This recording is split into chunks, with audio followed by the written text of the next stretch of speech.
Hello everyone, this is Angela here, and tonight I'm continuing on with my vlog, um, continuing on with my mother's death and the issue that I had with my brother, who I I don't know whether he's been smoking crack or what he's done, but I read the obituary online that in the memorial that he had for my mother.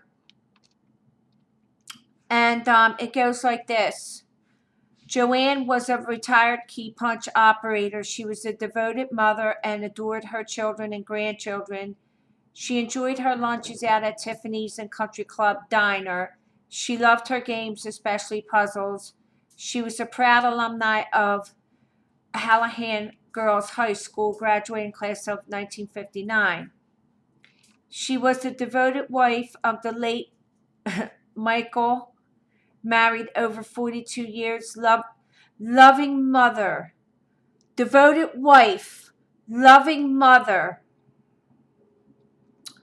of Joseph, Geraldine, Angela, and Natalie.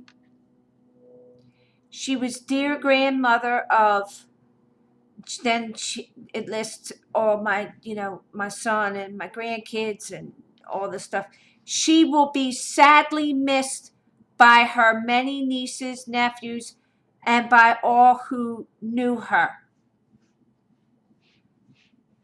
She will be sadly missed by many nieces and nephews and by all who knew her. She didn't have any nieces and nephews. She had a brother, okay, which was my uncle Al, who died before her, but he had two sons, and they've been estranged for, I would say, a better part of 40 years, if not more. We never saw these people. So,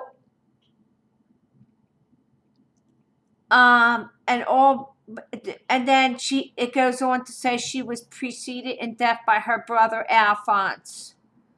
And then it just tells you where the funeral was going to be at, it was at St. Monica. Okay. I mean, I don't know whether to be upset or just laugh. I mean, in my last video, I was pretty emotional because I was really kind of ticked off. But you got to admit that, you got to understand something, folks, okay, about the golden child, and the scapegoat. The golden child will see the narcissist in the non-reality world. This is non-reality, okay? Yeah, now let's talk about the truth and let's talk about lies.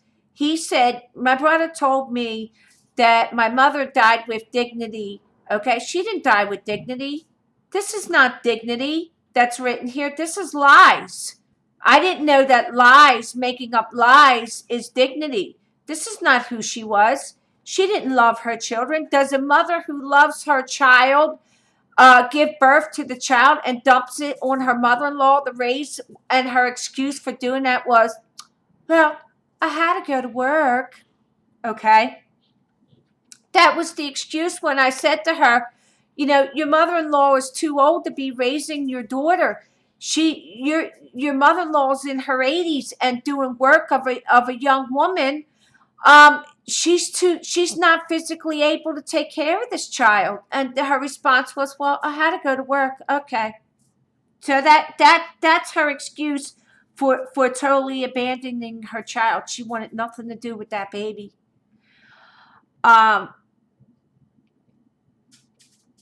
It goes on to say that she was the devoted wife of my father. Okay, really? Devoted? Does a devoted wife run around with some other man and flaunt it in front of her husband, right in front of him? Okay? I mean, they had the most vital relationship that two individuals could ever have. They never got along. They were always fighting. Why do you think I was out of the house by age 17, pregnant and married? Okay, by age 17, because I was so desperate for love, because my parents were always killing each other instead of learning, teaching their kids love and respect and tenderness. I mean, just look at the examples that you're setting on a child. Does a mother uh, have her house in such condition that it's pretty much, basically a home that should be condemned by the city? It was full of roaches and dirty and filthy and hoarding and everything. I can't even watch the hoarder show because the show just triggers me that badly. I can't look at it. I can't look at it. It just it's that volatile. Yeah. Um. This I was so upset. I've been so upset about these lies. I mean, I thought of my grandmother. I thought of how rotten she treated her mother-in-law. Oh my God. When I discovered what she did on my brother's wedding, how badly she hurt my grandmother, I was just dumbfounded. But um, I understand. I accept her for who she is, and that's it.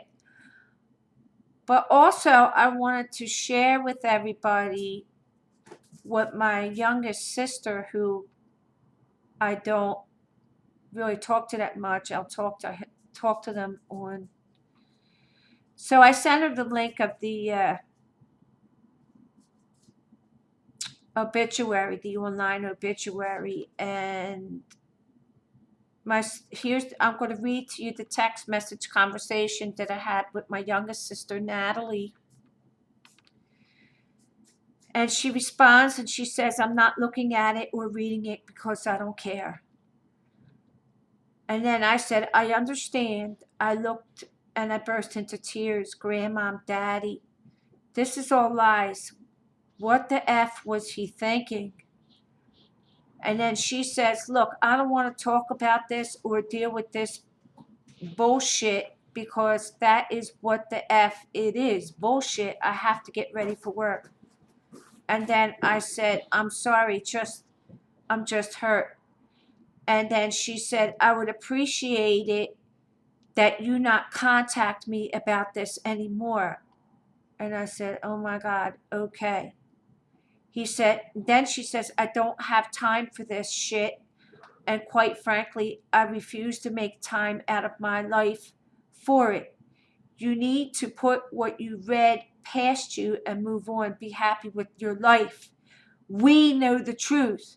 She has to answer to God now. So let shit be and move on." I deleted it and I didn't even look at it or read it because I would rather not get aggravated more. So then I would rather not get aggravated more than I already am. And then I said yes. And that was the end of the conversation. She won't even look at it because she's that traumatized. Now, as I promised my viewers, I wanted to talk about what happened the year before the Wicked Attraction.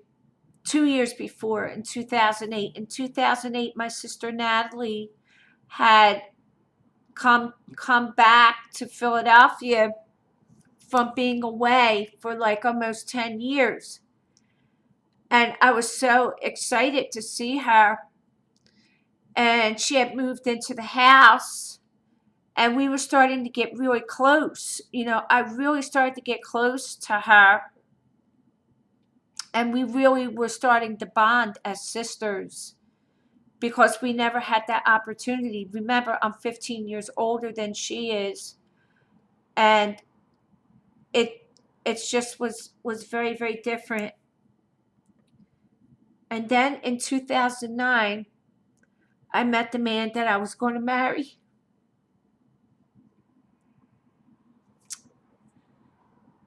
And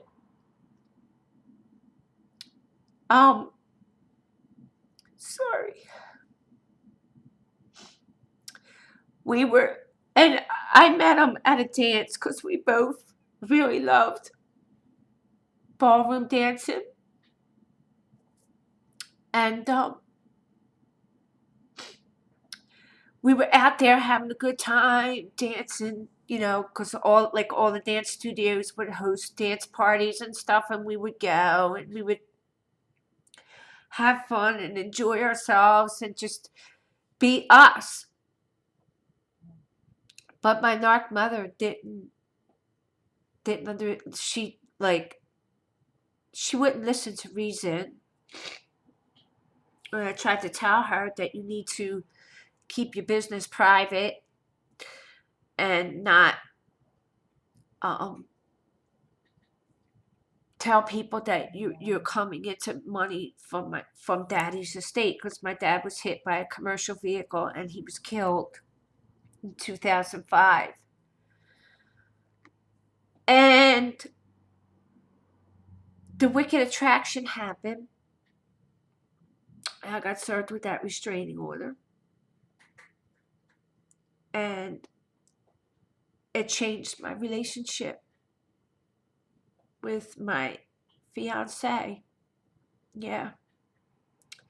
Because I was under so much stress and I felt so betrayed and so angry. The anger was just, that was really rage.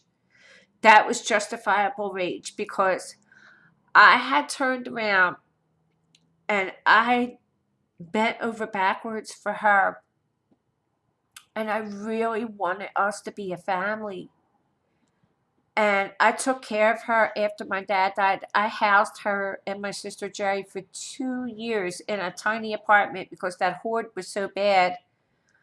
And it took me 2 years to clean all that up. Myself and Jerry, you know, there was no dump truck that pulled up. Yeah. And it changed, the anger changed the nature of the relationship. And I wasn't happy.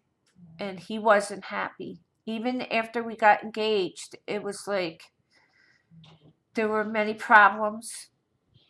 And it happened so fast. Like, our relationship changed so fast in the blink of an eye. The stress of it all just ruined it. I take it now as something that was just not meant to be.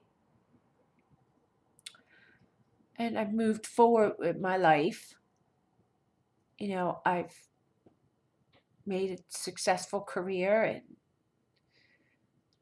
but this year I've managed to really make some changes in my life. I've decided to go back to ballroom dancing. Okay, I found a new studio which is near my house, and I've already, you know, met with the instructor, and I'm turning around, and I'm signing up tomorrow, and